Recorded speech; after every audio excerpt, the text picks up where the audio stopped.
Hello to all my friends out there. How you guys?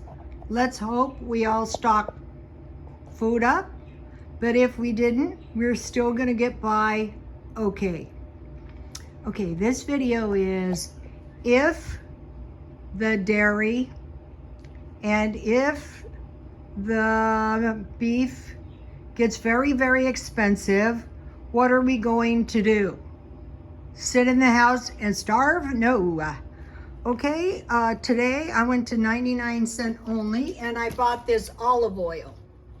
It was $10. It's part canola oil, but it's good enough. And so what you would do is you would add your olive oil to your beans, to your bread, to your vegetables, and you could get by for a while like that. Maybe for a long while if needs be. Okay, I made myself a delicious little party platter. I used to go to parties when I was young, but then when I got older, you know, my job was socializing all day, and what really kind of ruined my life was nursing. You know, I just didn't feel like it. So anyway, today I went to North Park Produce in El Cajon, and I used to work by there. And so I saw they had these little meat pies, and they're so delicious. And then they had this bread.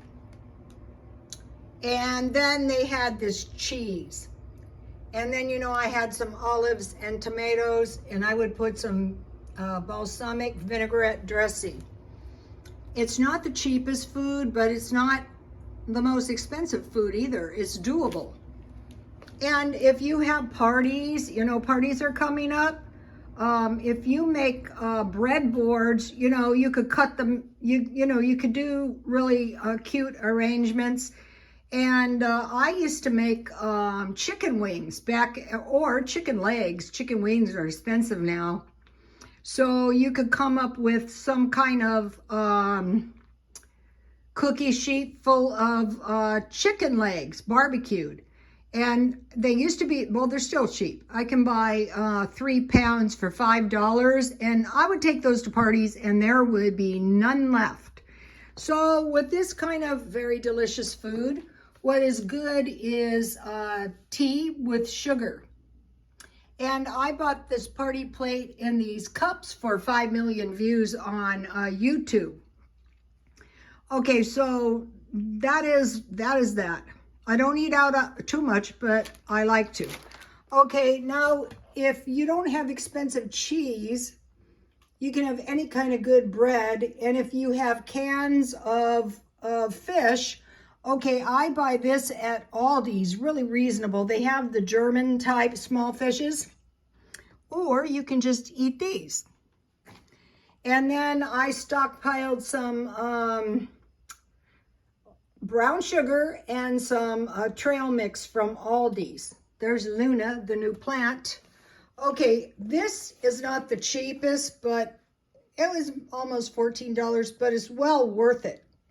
But if you have milk, you can easily make cheese. Okay, I was watching videos last night, late into the night, people in villages.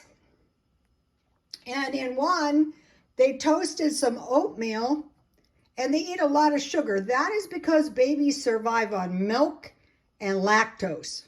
Those are milk. Lactose is a milk sugar, and the milk is a protein. And at the time, I thought, well, you know, most likely they have cows that milk looks kind of like skim milk. Well, I realized they don't show off their cheese and their butter much, but if you have good milk, you can make both, and I'll be making some. And so anyway, if you have good milk, you can make cheese. You can make buttermilk. You can make cottage cheese. So that's all this is. It is expensive too. Okay, and then I bought these pine nuts because I want to teach you guys some of the treats my grandmother used to make back in the olden days. And so she used to toast pine nuts, not this kind because these are some kind of Arabic pine nuts. They're longer and skinnier than the kind I usually had. but you just put a little oil in a pan and you just roast them. And then she used to make caramel corn. I'll make some for Christmas. I bought this. I'm gonna have chicken Alfredo, and what I do is I just lightly dust my chicken with flour, and then I put this Alfredo over the top, and I bake it, and I have some good noodles. Where are my good noodles? Here they are. Believe it or not, I know where everything is. Okay, so that's what I'm having for dinner. Okay, so one of the things I'll be making is Rice Krispie treats or popcorn balls. For sure, I'll be making good cupcakes for Halloween. Okay, you've seen me make this before. What I do is I roast walnuts in the oven, and I stuff the dates as full as I can of walnuts, and I roll them in powdered sugar. Guess what, you guys? They're saying we're going to have a shortage of dry fruit. I go, what? All right, so I stocked up, you guys saw me, a little dry fruit. Okay, so I wanted to show you that. So now,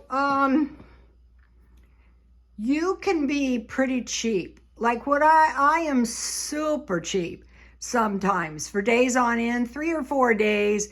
And then I'll say to myself, okay, I have to have some decent food. So the last thing I made was the roast beef sandwich. So instead of buying a roast beef sandwich out, I bought roast beef for the same price as a roast beef sandwich. It was about $10, and it's in my freezer. Okay, this bread is enough bread for 2 or 3 days, and this cheese is going to last me quite a while because I'm going to freeze it. So I do love to eat in the Mideastern restaurants, and I'm probably going to. I want to show you my rice. I bought that at Walmart for $5, and then they're saying, guess what else? Cookie shortages. And guess what else? Chocolate. So that means chocolate chips.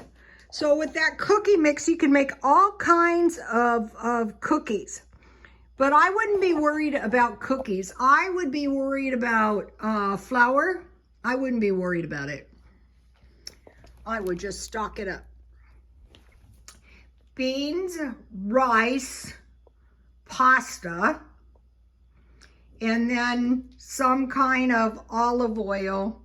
Because if the power goes out, your freezers are going to go out. Okay, I slept through the emergency broadcasting thing, and I was waiting around, and I said to my son, when is it coming?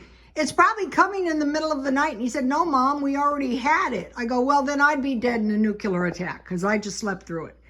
Because I stay up very, very late at night. So what I'm going to be doing for the rest of the year is spending very, very little money. What is it, today, the 4th? During the Depression, one of the things they ran out of was oil. Don't even ever forget this horrible story because one of the followers told me.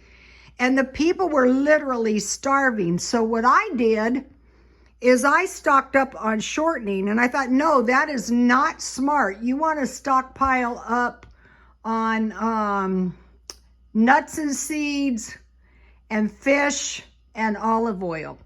And you will notice, and you can grow tomatoes year round indoors. So today I was out in my garden, and I have, you know, the part on the onion with the roots. I put some in water and it sprouted, and they're going good in the backyard. And I have 2 celery stalks going. So you might think that's not even worth doing. It is, because you're going to learn how to do the indoor garden. Also, I put my house plants are growing so splendidly. Let me show you Luna. There's Luna. I'm a very disorderly person. Sorry, you guys. But I put my soybeans in the front yard to give them a little, also a little photosynthesis. Also, see there, that is bird food. And then I have all, back this way is all kinds of, see the canned meat down there? soup, canned food. So basically the food that I am going for, and the only food I'm really going for, is canned food. Okay, you guys, I will see you tomorrow. Please like, comment, and subscribe, and God bless you all.